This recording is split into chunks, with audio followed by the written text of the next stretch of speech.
So, Venice had stabilized, an uncharitable person might have said, metastasized, into an oligarchy, a mostly stable oligarchy, in 1297. So we're going to take a bit of a time jump to 1523 and the inauguration of our good friend, perhaps even our best friend, with the best name of all time, Doge Andrea Gritti.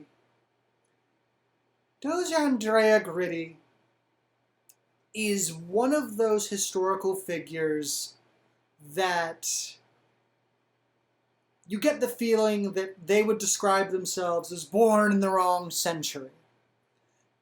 Gritti was demanding, authoritative, capricious, and had a temper that would make Yosemite Sam take off his hat and say, "Whoa, my guy, take it down about 20%. That is Doge Andrea Gritti. He also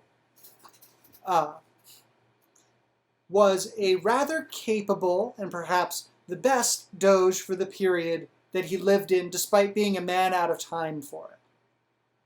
One gets the impression, watching Doge Andrea Gritti's career, that had he been born in the first half of the Venetian Republic, he would have immediately, upon being elected Doge, made a power grab like the Antinori did.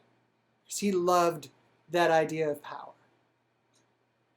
However, to give you some context of why we're talking about Doge Andrea Gritti, is that in 1523, Venice was coming to the end of its period of involvement with the Italian Wars. The Italian Wars can be thought of as every country that shared a border with Italy deciding that in 1494, hey, Italy is kind of weak right now.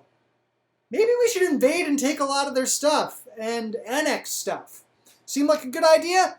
France?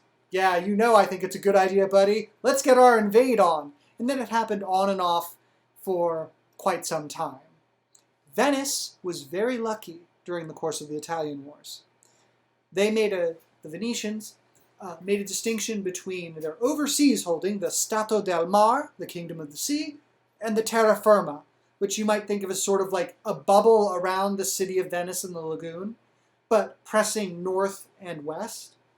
Basically, get as much territory on dry land as you can, so if you are invaded, well, you can lose some cities, but that's not the end of the world, right? We don't really need Padua, do we? What are they really doing for us? Better they get it from the French or the Austrians than, the Holy La Serenissima, the most serene republic. Well, the Venetians had suffered some serious blows during the Italian Wars. Gritti had been on the front lines on the terra firma when the French dealt, and some Italian cities, by the way, some crippling blows to the Venetian terra firma. I think one historian termed it as a century's worth of Venetian gains had been rolled back like a carpet over 3 weeks. Right?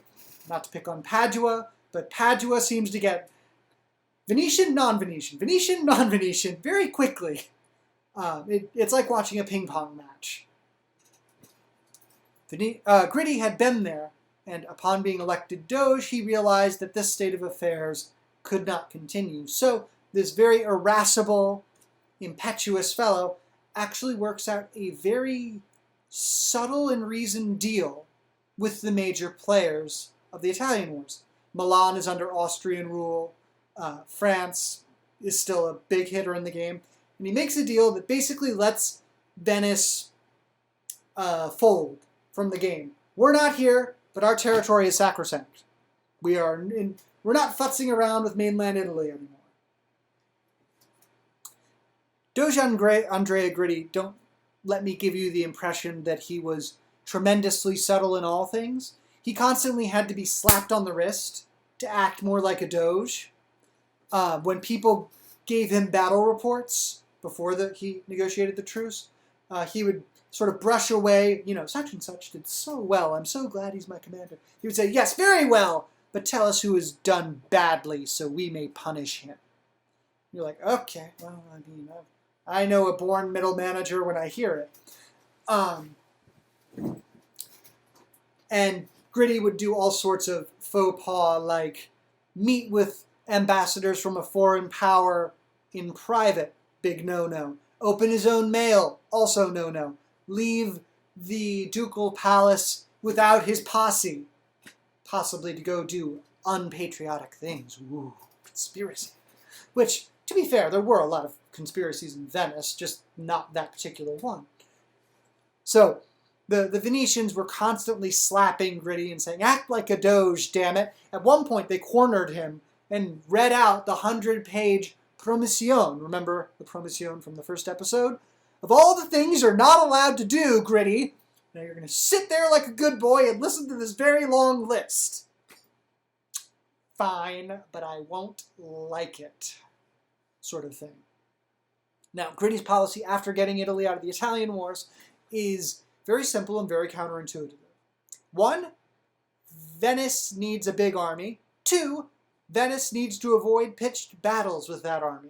So, Doge Andrea Gritti hires the biggest possible army he can to guard the terraferma, and then moves it around menacingly like a rogue king in checkers, by all appearances looking for a fight, but really just trying to keep Venice safe, which is a very subjective term. The high point of this sort of diplomatic policy is in 1527, where the French, the Lutherans, the Spaniards all decide, hey, you know what we haven't done in a while? What's that? We haven't sacked Rome, you guys. We should do that. And so they do. This is a bit of a problem because Venice is technically allied with the papacy. And Doge Andrea Gritti has an army that is run by my favorite failure, Francesco Maria della Rovere, and marches it to within sight of Rome as it's being sacked. Sacked here, of course, being shorthand for rape, pillage, and burn. Also, a lot of art theft. Not surprising. And instead of interfering on behalf of his ally, Andrea Gritti instructs Francesco Maria to not interfere. That army might suddenly decide to do a 180 and attack Venice. Just sit there and make sure nothing else bad happens. What do you mean, nothing else bad happens? They're sacking the city. Doesn't matter, my diplomacy triumphs, all hail Gritti. I, of course, exaggerate, but only a little. The last years of Doge Andrea Gritti's reign are some of the more interesting ones because you see a pivot away from interest in the mainland of Italy to a realization that the Ottomans, who have always been big and scary after they take over the empire business from the Byzantines several hundred years ago, are going to be the next major existential problem for Venice. And one of the many Cretan wars breaks out under Gritti's watch, and it actually outlives him.